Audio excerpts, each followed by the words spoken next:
I told my husband, I said, I need to do something. And he looks at me. These are going on his headstone. Why don't you go into real estate? It looks easy.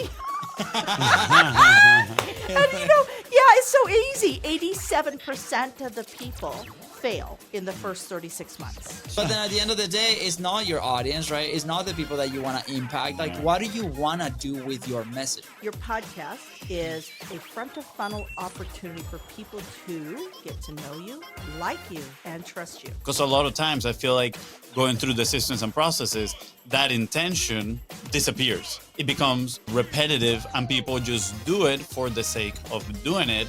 And then the intention is lost. If somebody said, I'm going to give you 30 extra viable years, what would you do? What would you stop? What would you reinvent? Who would you help? What would be that initial advice? What would you tell them? Put blinders on and just do your best. We've got some fresh new young talent. And this doing is some Luis. things And that I welcome know to you the haven't Content heard is Profit before. podcast. In here, you're going to get the insights, accountability, and drive to create consistently and increase revenue. You'll hear from top entrepreneurs, creators, and anything and everything you need to know about content. All this while having a good time. The goal of this podcast is simple: entertain, educate, and turn your content into profit. Let's go. That's right. I was sweating because I didn't know if that was the button, but I got it. I got it right. Guys, if you're enjoying this show, go ahead and follow it in your favorite podcasting platform. Ring that bell or check or whatever it is so you know those episodes are dropping on your phone 3 times a week. Let's go. That is right. I just want to mention, I read the right line. So if you are happy because of that, make sure you share today's episode. And if we get to help you move one step closer towards your goal, please don't forget to give them a follow as well. And leave a 5-star review on the podcast. I know you broke your mess up intro streak. I know. I had to. You know those signs they'll say days without an accident? Yeah, it went back to 0 last episode. Today is 1. Oh man, okay, well today's case came through an event from our good friends at Capshow, and oh boy, what a surprise that was. She is a total badass in the real estate world with over 1,800 transactions. Ka-ching, ka-ching. Since you don't have the sound in there we go. And she has also been conquering the broadcasting world by producing and hosting over 50, that is 50 TV shows. I know, maybe we need to talk about, the Bizra sitcom. Just saying. I was gonna say that. Yeah, absolutely. That'll be fun. Not to mention that she's also the host of Kim Talks Resilience and founder of Resilient New Media. So excited, so stoked to have her here in Contents Profit. That is right. Honestly, she is like the champion of the female founders and entrepreneurs. It's absolutely amazing, man. Like her podcast, dude, is pretty cool. Pretty cool. Guys, please welcome the one and only Kim Hayden. Welcome, Kim. I feel like I'm walking onto the stage of Johnny Carson. Now, you guys are too young to know Johnny Carson, but Ed McMahon, I've always wanted it, Ed McMahon. I kind of look at myself as like, I want to be the next Johnny Carson, but yeah, you guys just totally crushed it. Totally crushed it. Well, Thank you. We made your dream come true. I'm just going to say, when we first started creating these intros, our whole thing was, let's not introduce people as if they were on a podcast. Let's introduce people as if they were coming out onto a stage. And you just said that. So thank you so much. That's like the biggest compliment we could ever get. Yes. There you go. Now, if you have one of those $1 million checks like Ed McMahon, I'll take that too. Now that you mention it, working on it, it just comes out under the table. Yeah. Kim, I'm very excited, right? Because obviously, we met through the amazing community at Capshow, one of our partners in our business, and you were telling me about all these projects, that you've been involved over time in media, and then now with your podcast and the network that you want to build. But you also are this amazing person in the real estate world, and you started to tell a bunch of stuff, and I'm like, stop, we gotta record this. So I want to share a little bit of your story, like where you start. Like obviously you are in Canada right now, right? My wife is Canadian. I was like, I just met the person that loves Canada the most, more than you. when we talk. So why don't you share a little bit about your very successful real estate background, and then what are the things that you're doing today with media? Alrighty. Well, first, I am from Kansas, so I'm American. Been in Canada since 1995. And I'm actually from a trailer park. I'm a hairdresser, single mom, teenage mom from Kansas that ended up somehow waiting tables in Vegas and ended up marrying a Mhm. Canadian and ended up in Canada. And um, have literally just, I guess, by always wanting to serve people, ended up in great positions and opportunities. Mm. In 99, Mhm. we landed in Calgary, Alberta, and my husband, this is back now. You guys, as children, will remember this stage where your mom's doing all those arts and crafts on the walls and stuff, right? You know, your sponge painting and all that was very popular in the 90s. Well, my husband came home from work one time. He'd been on the road, and it was a veritable forest in our front foyer. And I'm looking, I'm going, you're going to find your children on a milk carton if I don't get a job. And I had always worked for somebody because Okay. growing up, lower income, very lower income, trailer park born. We had a Yeah. time where my parents did have a home, but then we ended up in my grandparents' basement. And I mean, we were so poor. My mom was a single mom of 4 daughters, and we were so poor that my mom worked full time one job, and she worked part time waiting tables, and she still qualified for food stamps, which we drove Wow. across the Wow. city in a crappy car, like a car that honestly would not pass any kind of inspection to be on the road Yeah. and to use those food stamps. But my mother always taught us to sit up and be proud of who we are. And I think a lot of what that teaching is what kind of led me into the entrepreneurial space. I got here to Calgary and I knew nobody. I had Yeah. no work sphere. I had no school sphere. Was new to the city, and we had moved into a new community that only had like 220 homes. Wow. And I told my husband, I said, I need to do something. And he looks at me. These are going on his headstone. Why don't you go into real estate? It looks easy. And yeah, it's so easy. 87% of the people fail in the first 36 months. That's, I mean, Oh, wow. it is, yeah, it's a hard business. Everybody sits back because nobody sees what it's like a duck business, right? Real Yeah. estate agents are like ducks. Everybody sees you just floating along the water. Mm. And they don't see that mad scramble going on underneath the Yeah. water just to keep afloat, keep positioned, right? And that's what real estate is. It's like baseball. It's like the duck. It's like, you know, all these things where people only see these spurts of energy. They don't see everything that's working. But So do you needless, go into the industry because you thought also it was easy, or do you had already kind of an idea of, No. or you just laughed on his face, like it's truthfully, actually I wanted to open a coffee shop. I love Yeah. conversation. I love Yeah. feeding people and I love conversation. However, at that time, I didn't want to, and a lot of women will understand this. I didn't want to ask my husband for the money to start a business when I didn't know how to run a business. Hmm. And when he said, why don't you go into real estate? I figured in my head, okay, I'll go into real estate. I'll just do it because that's just what I do. I go into anything and I just learn how to do it and I do it. Yeah. And I'll do that. And then in a few years, I'll have my own money and I can actually open my own coffee shop. My intention Wow. was never to be in real estate long term. It was literally a means to the end. Well, 14 years, every award you can manage from 2 different brokerages, civic awards. So we got the Wow. Queen's Diamond Jubilee Award in 2012. That's you guys know Commonwealth and all this stuff, right? Americans don't tend to understand A that little bit. a little bit, but that's a really distinctive award that's put out every few years. Wow. And we were identified as community builders because of the real estate business that we had done. Amazing. And then we got, Interesting. yeah. So basically that resulted in about 8 times. On average, I would make about 8 times what the average real estate agent made. And I did it all through storytelling. Yeah. You also mentioned a very big number that to me was like in the millions of dollars, right? We generated Yeah. 7.5 million in our career. Yeah, 7.5 million in commissions. So where's the coffee shop? you Any know, coffee shop. I got picked up for a TV show, and it's way more fun than running a coffee shop. And unlike Yeah. you, I'm not getting up at 5 a.m. That is interesting. Funny enough, the podcast episode that I listened from your show was with a founder of a coffee shop. Yes. Yeah, the one that lives in Naples, like a few miles away from the Everglades.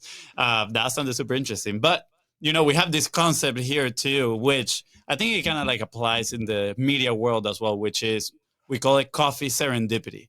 And we've met some incredible people at coffee shops. We love, well, I personally love going to coffee shops and doing work over there. And sometimes randomly I meet some amazing people, right? Some of them have become guests on our show, right? They're like, they started some funds, they're investors. I met this one guy with like 4 million subscribers on YouTube that he was editing his own videos out of this like crappy computer. And I was like, what are you doing? Like, oh, this is so cool. And then he showed me his channel. I was like, there's no way. He's like, he's giving talks at Google, at some of the biggest places, right? And when I see this and I compare it to a platform, to podcasting, for example, you get that sort of serendipity as well, right? You start connecting with some incredible people. And, you said you describe yourself as a resilient person. If you can describe yourself with one word, it would be resilience. And at the same time, we are believers of surrounding yourself with the right people, right? And having that community that pushes you around. So I'm curious, did you experience some sort of serendipity around your journey in meeting the right people, right? Because I don't think somebody decides to, hey, I'm just going to launch this and it's all success from there, right? Like you probably have to connect with some people. There's some peaks and valleys. I'm a little bit curious on who you connect with. Well, it's okay. So it's kind of like let's look at this. Edison developed the light bulb, and he talks about how he did not make it work on the first time. It took 99 pivots Yeah. in order to get there. And theirs are little small things, but they're all interconnected. Mm. So I host the Back to Business Calgary podcast for one of the most affluent business clubs in Calgary. It's typically always been corporate. I had never been there before. And I got invited just after COVID to go. And I'm going, oh, I didn't realize there was a business club. I'm just a real estate agent. I didn't realize. So I go to this and it was very cool. But the GM, she offers a tour to everybody. I go walk on the tour. And I'm getting really impressed by how they pivoted all throughout COVID to keep that club going when nobody could go to the club. And I'm sitting there going, wow, this is a real entrepreneurial spirit. Like you guys did not sit back and wait for the paychecks to come in. You guys went out and found ways to survive. She turned and looked at me. She goes, you're Kim, aren't you? Kim from Kim's Kitchen. And I said, yes, I am. And she goes, I know Chef Leanna. She's my BFF. She was on your show several times. And I said, oh. And then I said, have you guys ever thought of doing a podcast? A podcast from a business club that is a 3-pillar post. Basically, 1, to profile your active members, 2, to connect your new members, and 3, to let the city know that you're pivoting in positive manners and you're engaging on new media. And she goes, no, we didn't. But can you do that for us? So these all connect. That connection at the and this is where don't badmouth, don't burn your bridges, don't be. Are you guys PG-13? What is your rating here? Because you can say anything. Don't be an asshole. Don't be an asshole. And this is the problem that I see a lot of people walking around nowadays is they go, my worth is this. And you know what, if you don't like it, it's, and they actually have a very entitled, mean disposition. Whereas I didn't make any money off of Chef Leanna coming onto those shows. What I got was great connections. And she validated with her experience as a Red Seal chef coming on my show, right? Yeah. And now that has led to this. And how that happened was a commercial that we made for a Cheap Seats movie theater. Cheap Seats in Canada, those $1, $2, $5 movie theaters you can go to. It's where you take the kids so they don't destroy other people's experiences. It's second-run movies. But that was my market in real estate. I knew my niche. I was a family real estate agent. I mirrored my life, my clients. So I had a commercial running on the screen there, and that was picked up by producers for Shaw TV, and that's how I got the TV show that I met Leanna that now I know the So GM at this club, and this club has spurned in has brought forward several more podcasts that I don't host. I actually train people Yeah. who want to be podcasters. yeah, I believe most people can be trained into it. If I can be trained to pause and breathe and remember yeah, script, anybody can be trained to be a good host. yeah. Yeah. I My brother still needs a little bit of training I here and mean, there, still but you going. know.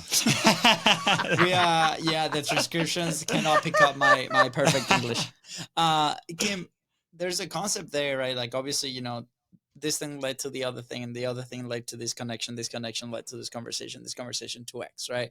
And for us, for our show, we saw the same thing. We encountered an opportunity like that 20 episodes in. We're what, 440 right now as we're recording. But our whole business and our whole like mindset completely flipped when we saw that. And today we're sitting in our studio where we have like a couple rooms that people come in here and they record, and we have our office here.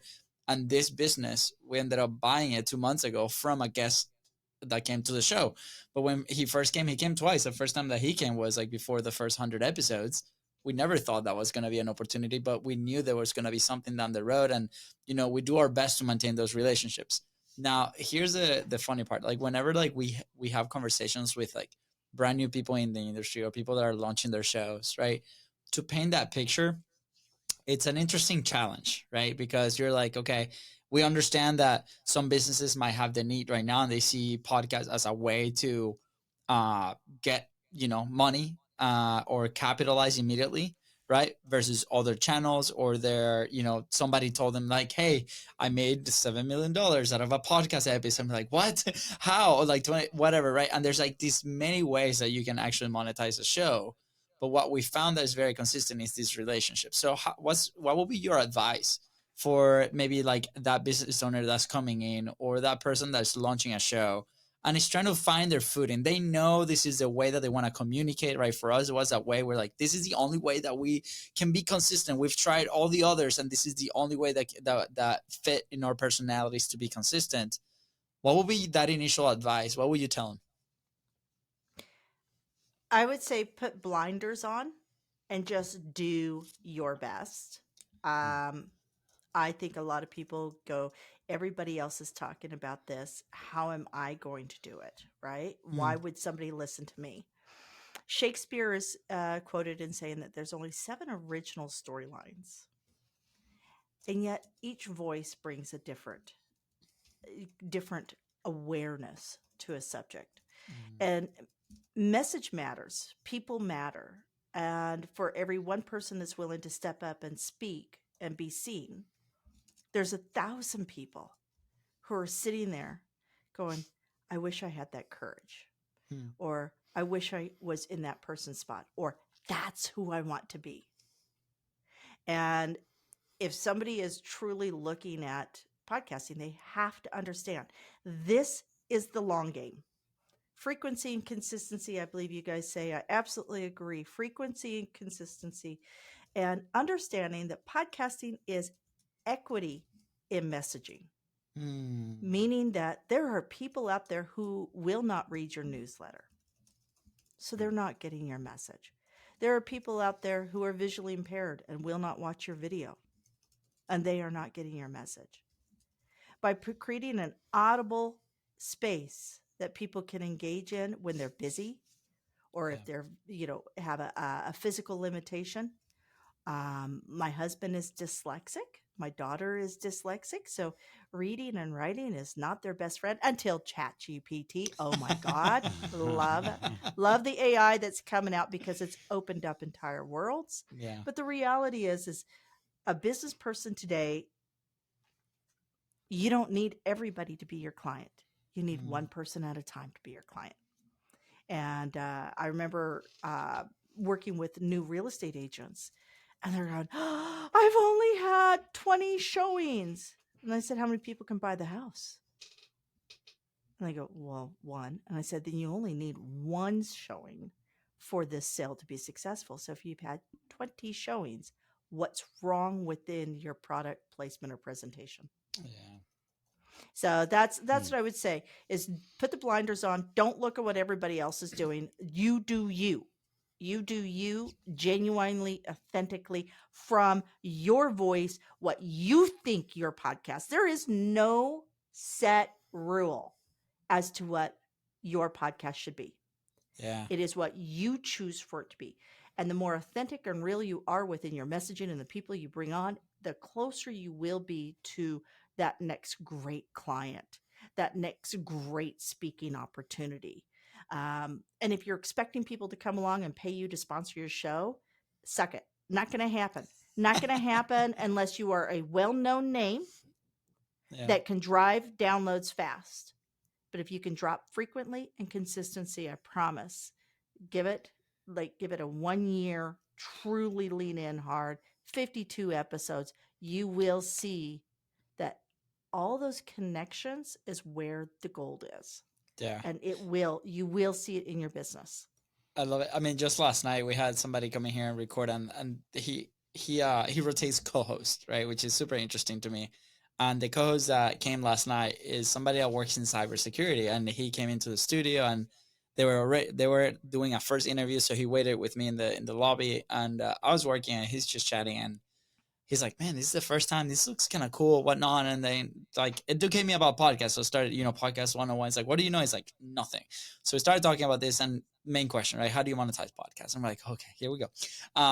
There's many ways, and then immediately, right, his mind goes to sponsorships and these things. And it's funny how the mind levitates towards there. Maybe it's like, because it's very top of funnel for a lot of people that are consuming mass market shows, for example. Right. And it was good practice for me, but his take was like, well, if it's based on downloads, this is a math problem, right? If it's like a $25 CPM, then there's services, I'm sure, in Asia, whatnot, and he works with a lot of these teams overseas because of his job, where you can pay them to download all the episodes, and then the sponsor can pay you. And then in my mind, I'm like, well, it's kind of, sketchy. But then at the end of the day, it's not your audience, right? It's not the people that you want to impact. Like, what do you want to do with your message, right? Who do you want to impact? Like you said, if I'm talking to that one person and I can make I can change their perception, I can make them think a little bit different, I can trigger action, right? I can inspire. That's worth it to us. And then people are going to start sticking to that message and go on. So I love what you're saying, and I totally agree with that. Well, and if you changed up co-host, would that just mean you'd adopt more brothers? With me? No, Yeah. that does. I have enough with Fonzie. Too much to handle. Too much. I know. Kim, I'm a little bit curious on your broadcasting experience, right? I mean, you said, sounds like you had a cooking show. First of all, that sounds amazing. We need those links to, watch it. And I don't know where they are. It was through Shaw TV, and they own all the content. So I had a really, really good deal. So it's not 50 different shows. It's 50 episodes, broadcast episodes. Still so amazing. Seven different shows. That's so cool. Yeah, Wow. It's called Kim's Kitchen. If you Google Kim's Kitchen Shaw TV, there is, I think they still run it like 3 a.m. in the backwaters of Ontario. Because I mean, once in a while I'll get a weird email pop up and I'll say, what was the name brand of those pants? And it's like, yeah. Okay. Not like, that's like 6 years old, 7 years old. And so, and in all truth, I do not watch my own content. I do not watch or listen to anything I do. I just put it out there, and I figure if it's not good, that's your problem, not mine. Yeah. I just have fun making it, Yeah. I like that approach. I like that approach of just creating. And I mean, I'm sure you're busy doing a lot of things. Your focus can be like, hey, I just created 3 hours of content. I'm going to consume 3 hours of content. Like, no, you probably don't have time for that. I'm curious on the side of the broadcasting side of things. Was that your first experience with media? What was the translate? How did that translate into what you're doing now? It was very interesting. So in Canada, the Broadcast Association is is the CRTC is very different than in the United States. So we have mandates in Canada for a certain percentage of our media to be Canadian. And if we didn't have that on the broadcast channels, there would be no Canadian content because Canada's population is less than California. And it's, it's a wealth factor. I mean, Texas now generates more wealth than Canada in its entirety. So Wow. Canada does have some factions in there to protect. So then it allows the broadcasters to put money into local talent and allows them to get also to find local talent. I mean, it's all Canadian. Honestly, Canadian entertainment is going to be far far drier. Like Canada, they're just everything's very clean, very sweet in Canada. It's not as divisional as you'll find in the United States. Yeah. So some people has called Canadian entertainment boring, but the reality is it is a little bit drier. So I Yeah. was very different. I was very different. I did the whole rockabilly thing. We went back to the 1950s. I had chefs in my kitchen. I would interview local people, Nice. that were like not influencers. These were people who were actual impact makers. Yeah. So it's and nothing against influencers. That's whatever. That's the 30 somethings generation. I was looking for people who are running businesses and so forth. And people, honestly, who are top CEOs of unicorn businesses, billion-dollar businesses, multi-million-dollar businesses. These people, they have their LinkedIn account. They don't have Maybe. anything else. With They no don't like care. no profile picture. Yeah, it's No like they're profile not- picture. They've got like that little gray head on Yeah. LinkedIn, Yeah. right? And it's like, is this a real Yeah. person? But yeah, so that's where I learned all. But I was very, very blessed. I had Jimmy Cummings and he just unfortunately passed away very early in life due to cancer. But he was with Shaw TV for 30 years, and he was one of their lead producers. And he not only took me under wing, but he also, my two younger children, ended up coming into studio and learning on studio, Oh, true wow. studio equipment. That's cool. Like my middle child learned audio on the big boards, the big studio boards. And so I learned run of show. Yeah. And run of show to me was no different than a run of a new listing of creating those systems and such to ensure. And I could record in one day in 11 hours flat, 2 half-hour shows, 2 half-hour episodes with be 3 sets, 2 transitions, and 2 different outfits. So I could actually move. I knew exactly where I was. So we would do all the kitchen, and then we'd pivot and we would do all of the interview, and then we'd pivot and we'd do all of the DIYs. And I would be able to go back and forth and move all my clothing and everything. I knew everything on Run the Show, and I could put quality content in the Yeah. can, 2 episodes in one day. Yeah. So I know how to economize time and Yeah. systemize the production, and that's what I What- do in podcasting. I love it. What's the value for you, for example, meant in your mind of a systematic process, right? Because here's where we come from. Like we tried for like so many years, like before the show launched, on creating the new things. And this is a constant conversation that happens between me and Fonzie, right? Like Fonzie is incredible, very creative, right? Very free flowing in how he produces things. I am the opposite. I'm like, I feel like I'm creative in other ways, but I like a system. I like this is the thing that we do every single day. This is like the kind of like the run of show that you did. And then I personally feel like that has been a big part of like how we've been able to be consistent, right? And like you said earlier, you're like, if people listen and they like it, great. If not, that's great too. It's fine. And we put our message out there because it has value. So in my mind, that's very valuable, right? Yeah. But how do we talk to people that are creative? And maybe I'm asking for Fonzie. Who knows? Maybe maybe help me convince him, Kim. You know what? I was probably 30 episodes in before I had a full comprehensive checklist from inception to activation to processing and everything. And the system that the checklist, and that's actually just what we call it in office. The checklist is so if I get hit by a bus tomorrow, everything can still happen. And if you're building a business and your podcast is one piece of the business, so your podcast is a front of funnel opportunity for people to get to know you, like you, and trust you. It is one of the most intimate forms of communication because you're right in somebody's ear. And in a society where we are at record loneliness, they say within the next decade that 1 out of 7 men will not have a friend. These are real things. These are very real things. And we're seeing mental health podcasts come online. We're seeing all these things come online. And these are connectivity points for people, whether they're looking to purchase something, develop something, grow something, or just be connected or entertained. Yeah. So the reality is if your podcast, if you treat it like a piece of your business, whatever your business is your business your brand? Are you selling a product?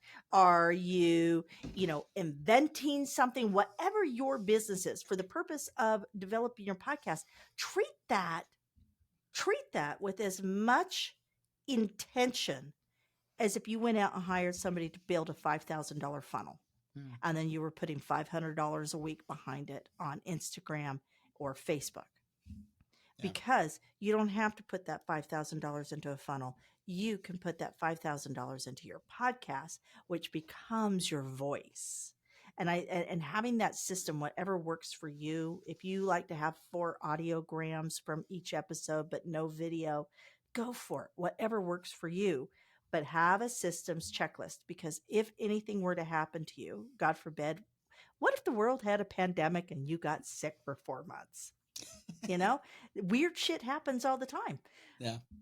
Have your system so that your business can continue to flourish, even if you have to have somebody else host your podcast for a while. Maybe you'll have a guest host for a while. Yeah. Maybe you go and you grow this to where you now have 100,000 downloads over a 12-month period, which is totally doable, folks. You have all the content that can be repurposed and purposed again and purposed again. You can dredge out content from 5 years ago and find something that's applicable to today. Yeah. But that can become part of your company that you sell, or part of the company others can invest in. So that's why I like systems.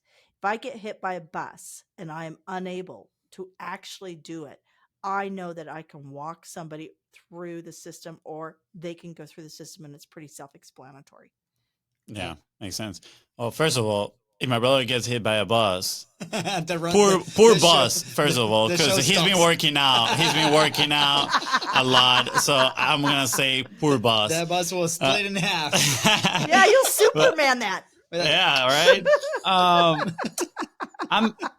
We kind of like dabble a little bit on this in one of our previous conversations here on the podcast, which was, and just, I like systems and processes. I am, yes, more on the creative side. But for me, you mentioned it is about having the intention. Because a lot of times I feel like going through the systems and processes, that intention disappears because it becomes monotonous, right? It's just repetitive, and people just do it for the sake of doing it. And then the intention is lost. And, let's say when you're crafting a hook that has no intention, it's not going to hook anybody. But within the hook, there might be space for creativity, right? Like, how can you, create systems and processes and at the same time leave room for a certain amount of creativity in there? And I see you have something to say here. I'm going to add an extra question in there for you. Okay. The other part is, when do we stop creating intrinsically, right? Because at first we're like, if this works for you, do it. And that was our initial advice. It still is, right? For many people, it's like, first you need to get used to creating consistently, right? So do what's easy for you. Like if it's writing, if it's, being on camera, on the podcast, etc. But I think it gets to a point, right? And this is me personally, lately, I've been actually debating a lot of this, which is, the audience demands something. Like the people that consume, they give you indicators, right? The signals of what they want. Do we need to pivot just like those businesses that you mentioned in the past, right? And do we potentially need to say, okay, guess what? Now I'm consistent doing this. I got experience doing this. I might have to dabble into something that I don't enjoy as much, or I need to develop this new skill, or potentially delegate this part to somebody else within my business, right? So I'm curious on those two takes, right? The create just because it's like, yeah, just do it because you like this, or do we create because we're trying to also sell a product and kind of like have a fit within an audience? And then the other aspect of things is like, how do you see that creativity inside of the systems and processes? Okay, so I don't put any parameters on the creative assets that come out of my podcast. And my podcast, just so you know, I never send questions to anybody, um, because I want this to be a conversation. Mm-hmm. I feel that the most painful interviews I have done is people who show up with notes and they are stiff and they are and nobody Oh yeah. can, yeah, nobody can connect with the textbook.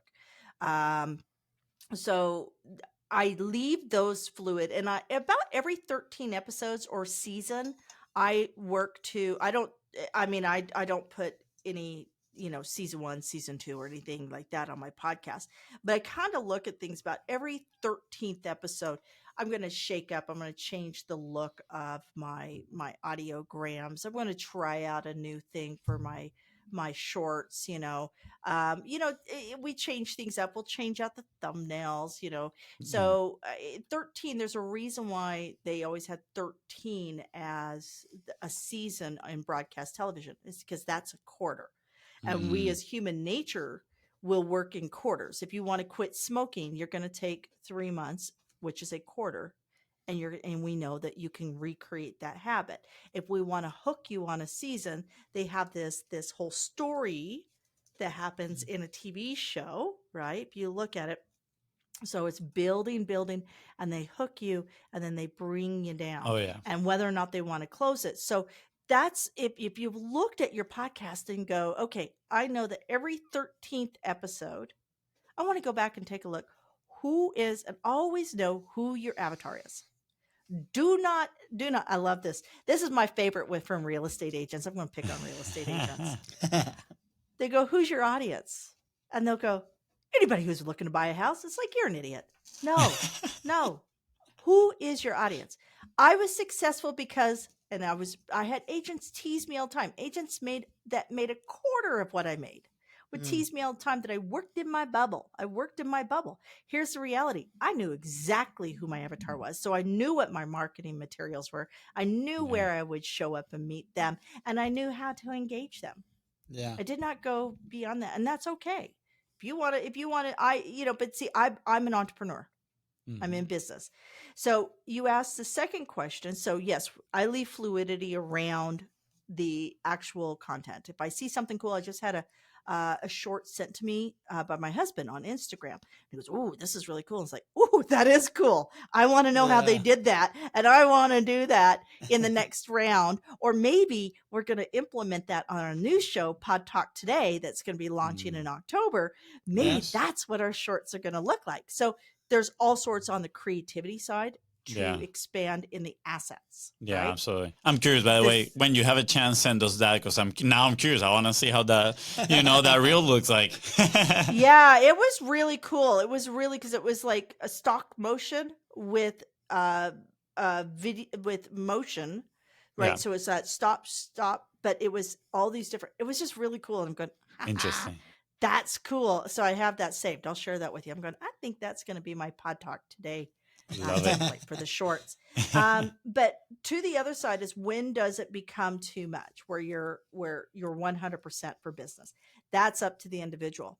Because the Yeah. truth is, you look at the Diary of a CEO, people know they're showing up. That dude is there. That is his front of funnel. He does Oh, yeah. everything is inbound calls from that show.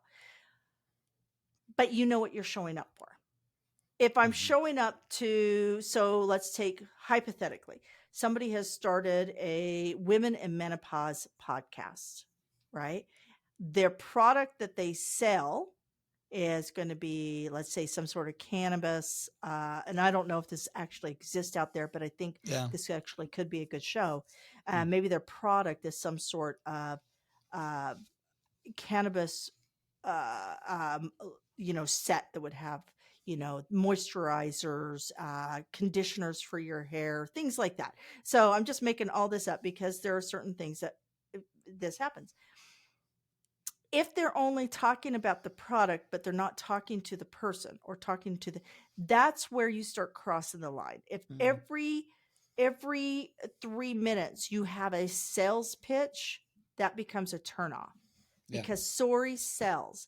Yeah. Story sells. The story is the sign of a wealthy mind that then will turn into a wealthy pocket if you know how to tell the story. There's reasons that bards were a career choice along with, uh, um, you know, uh, people, along with bakers Yeah. and smiths and such, like candle makers. A Yeah. bard was a job, and it was somebody who had the art of story. Yeah. Mm. It's so powerful, right? And I think like depending on your personality type, like if you're running your shows, like how do you can figure out how to balance those out, right? And I think in our case, that's what the conversations that we're having every single day with our team as well, right? Right now, Mava came on board as a producer, and we're going through all this process for the first time externally. We're externalizing it, right? We had the checklist for 400 plus episodes, but most of the checklist was outdated because we continue to iterate. Every episode is a new thing. I'm like, oh, we can add this here, and because you're so involved in the process, so I would recommend people start documenting, that process. Put it in a piece of paper. Put it in your project management tool, right? Put it on Notion, Yeah. and then revise it. Like you said, you revise it, every 13 months. At the end of the day, like we're very frequent, right? We do it 3 times a week, so that gives us opportunity almost every Yep. single day to kind of go on top of the project. But at the same time, it's like, well, this is like the standard. You can set it up, and then your team will Exactly. elevate that, right? And I A think that's the cool. framework. A framework Exactly, to work the within. framework Yeah. for your production. And this works with podcasts. This works with like any type of content clips. We met over one of those calls where we share a little bit of the framework on how our team does a lot of the clipping that we do, right? And then who knows, you'll take that and elevate it, right? And most people will take that class and they'll elevate it, and they do their own version. So I think we can lean on that. Yeah, and I love what you share about the stories, right? It goes hand in hand with one of the actually first frameworks that we ever developed, which is the publishing pyramid. And everything starts with the message, right? The bottom is the message. And this thought got to my mind right now, actually, as you were saying this. And I'm definitely going to go and explore a little bit. But I believe that a lot of people do not publish, or they are afraid of publishing because they don't have that clarity on who are they talking to, what are the stories they want to share, right? And they maybe just see it as a vehicle for, I have to sell, which they feel like, they're just pushing things, and therefore they don't have the confidence to get in front of the camera. But if they knew who they're talking to, what stories they got to tell, I feel the medium might actually become a little bit irrelevant, right? Like they might enjoy being better on camera, but if they know exactly what they're going to say, they might be able to easily write it as well. Have confidence in your brand. As we transition from the last 100, 200 years in the industrial age, we move back into a creator's age. So we're in a time where your uniqueness and your life experiences can be capitalized on. They are valued. We're in a time where we're going to see disruption within schools and disruption within community, and people are going to be looking for mentorship. I interviewed a gal who is one of the leading lawyers in Canada, and a fascinating conversation. And she was walking me through how it goes to be in a law law office, right? So this gal's a leading lawyer. She's been written up, and her big project, her legacy project she will retire on, is the LNG pipeline that is going through the Canadian Rockies to connect the energy sources across Canada. So this is a big project. This is a 20-year project. She's planning. Pipeline next to your house, No, know, not through the mountains that you ski on. But she talked about the difference between mentorship and sponsorship. And she said the challenge she sees a lot of lawyers are going to be coming in. A lot of law offices no longer have a central office. Mm-hmm. They're doing remote working.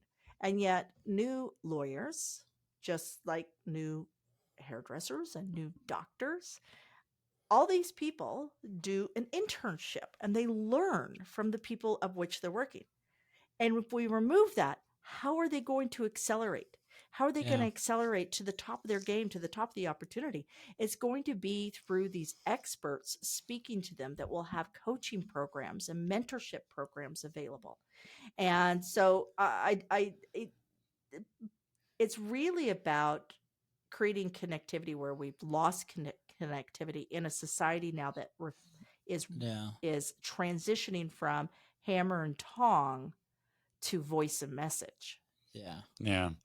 So earlier you mentioned the rise of AI with good opportunities, and I agree. I think there's a lot of good opportunities, but I feel like it's already being abused in a way for messaging and storing and content creation, right? I feel like a lot of people are like, oh, well, this thing can do the work for me. I'm just going to put it out there, right? I'm going to feed it the prompts of what is my audience, what I wanted to tell them, the story of my business, and then let it create all the content. I personally believe, like you said, connectivity is key, and people are going to seek more in-person type of stuff. They want to see people's faces and know it's not a robot talking about. You are about to say something, so maybe you I was going to say the AI is only as good as the person who puts the information or the prompts in. Yeah. And AI, when you get an article, so I'm going to use my husband as an example. My husband is wicked smart. There was a magazine back in the 90s, it still may be around, called Cigar Magazine. And this is like the unicorn magazine. At one point in time, when I first met my husband had like lunch with half the people in Cigar Magazine. He is wicked smart, yet he's dyslexic. And what would take him a week, 10 days to generate, he now can do in 2 or 3 days. He still puts a conscious effort to ensure that it reflects what he has to say. Yeah. But AI has enabled somebody who truly is genius level. And think about it. Think about how many actors are dyslexic.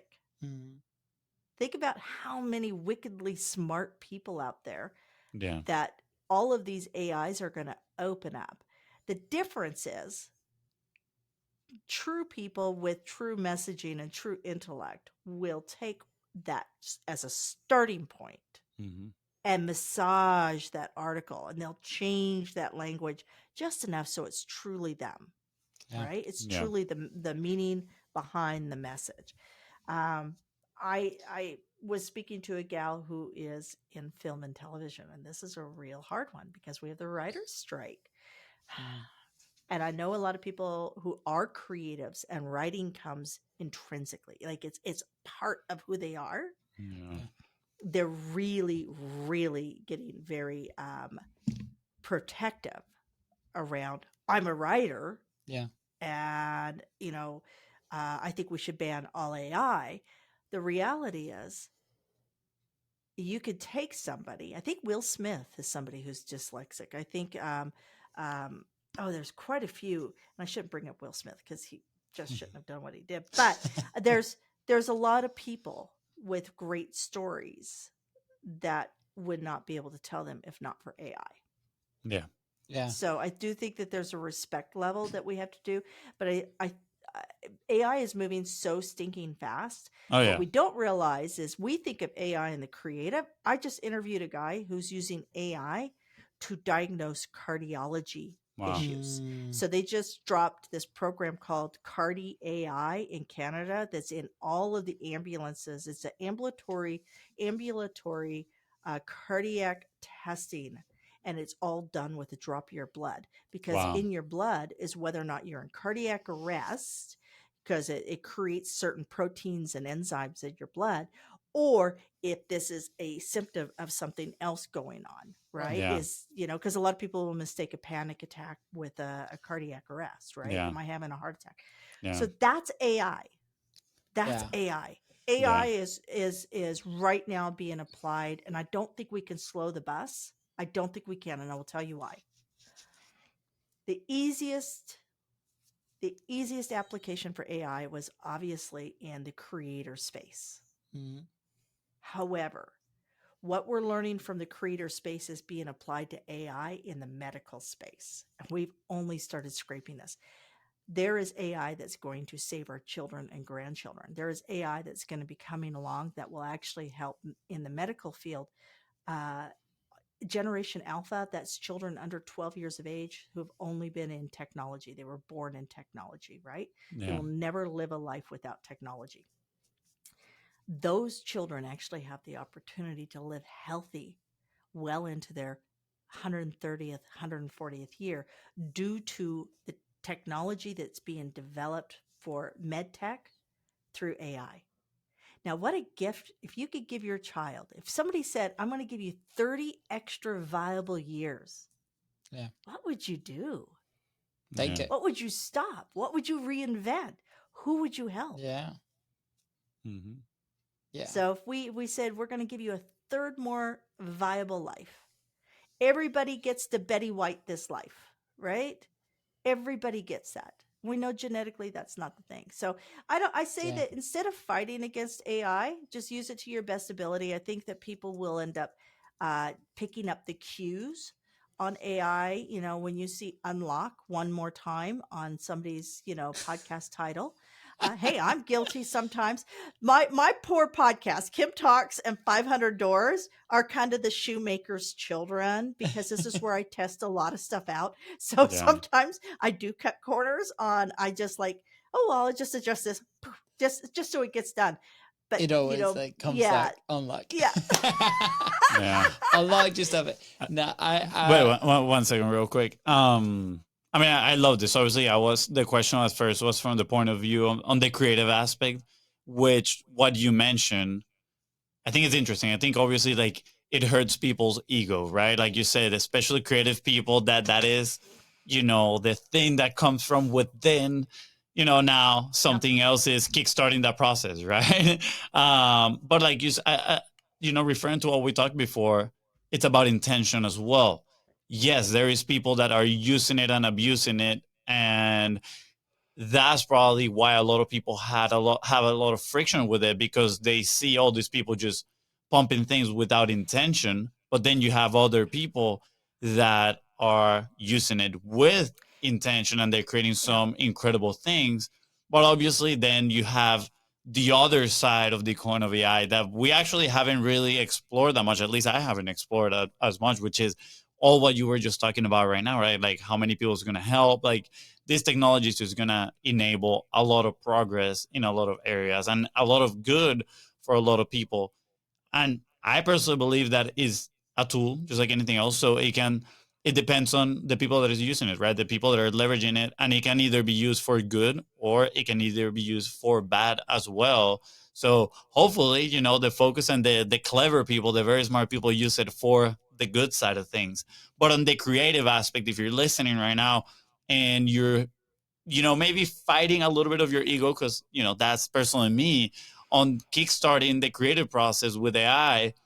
It is a viable thing, but don't forget to put your intention and then your own, intellect into it. And, just like Kim said, massage it and turn it into your own piece. Yep. I think that is just vital right there. I totally agree. And I think we have to go back to what you guys talked about, Lewis. That frequency and consistency. You can be out there and just copy and paste whatever Chat GPT or Capshaw or whatever gives you. Copy and paste it and just put it out. But at the end of the day, frequency and consistency is going to be are you engaging? And Yeah. I think that that's where the difference is Yeah. it's all these pieces. It's all these pieces. Is your Yeah. message strong enough? Do you know who your avatar is? Are you dropping regularly? Can people count on you to show up? Like these are it's a big recipe. It's a reason why. What is it? What's the stats in podcasting? Something like 80% of people won't make it past their 8th episode. Yeah. Is actually 93%. 93% will not Yeah. make it past the 8th episode. Yeah. So yeah, I tell people 8, 26, and 100. These are numbers you need to know. If you pass 8, you've made it past 90%. You get to 26. This is when we're going to pull everything apart and reevaluate. The beauty of podcasting is it's fluid. It's fluid. It's so good. And at 100, woohoo! You're up in like the top, what is it? The top 3% of all podcasts make it to 100, right? Yeah. It's like a very small percentage. So, but it takes work. It takes work. What was your Yeah. first podcast? How long did it take you to edit down and fully maximize? So when we're talking about podcasting has the ability to be omnipresent, right? So we have our blog, we have, our audio, our short reels, we have, our quote steals, we have all of these things that can come out of a singular podcast. How long did it take you to edit down before we had awesome AI I mean, our process is about 6 stages. One of those stages, which is selecting that information, a human is normally about 3 hours for a full 1 hour episode. That's what our team used to do. Distill the information, grabbing that. And we talk a lot about this, right? Like we like to test all the tools, and we like to tinker. Like just yesterday we were chatting on Slack with the team about a new process for copy, right? And we're like, hey, somebody in our community that we highly respect shared that they're doing this process for their stuff. Can we try it, right? And I think it's encouraging people to try it and give them their spin. And also there's a quality control process, right, that goes with it. Like, is this aligning with our message? Like everything that we put online is going to live there forever. And I there's one phrase that I love. I can't remember the guest that brought it, but it came from the show, and they're like, look, I want my kid to look at what I'm putting out in the future and be proud of who I am today, right? And that to me hit hard because like he mentioned that when Luca was born. Luca's 4 now. And, maybe one day he'll tune into Contents Profit and be like, well, my dad was actually, smart. The people that he hangs out are actually cool, right? And that's important to think about because, if you're putting something that's really poor out there, that it doesn't really align, I don't know how I feel about that. And it's a constant balance, right, on how we get to that point. So if we really look at this, Canva was the first kind of intuitive AI opportunity for people who were not designers, people who were not working in, true design platforms, to go in and make their own poster. Now, let me ask you, can you tell when somebody who does not know design uses Canva and somebody who does know design uses Canva? 100%. Yeah. Yes. It's like me using a hammer in the house. When I use the hammer, there's holes everywhere. So when we think about that's AI. When somebody is when you meet somebody who is a journalist.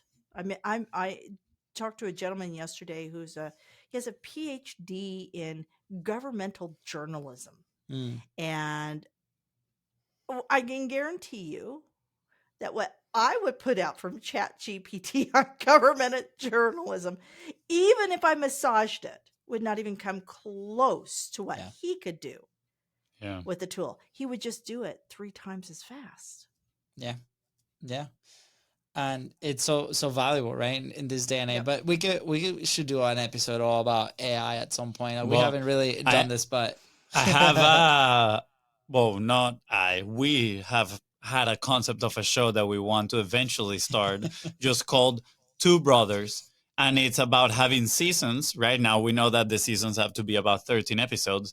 And each one of these seasons are around a specific interest. So one of those seasons could be AI. And we discover everything from AI on the creative world. And then we go and discover everything on the AI on the medical world and all these capabilities. And we just learn all along. I think your idea of the Two Brothers show was very different to what it was in my head. That's okay. discussion for something else.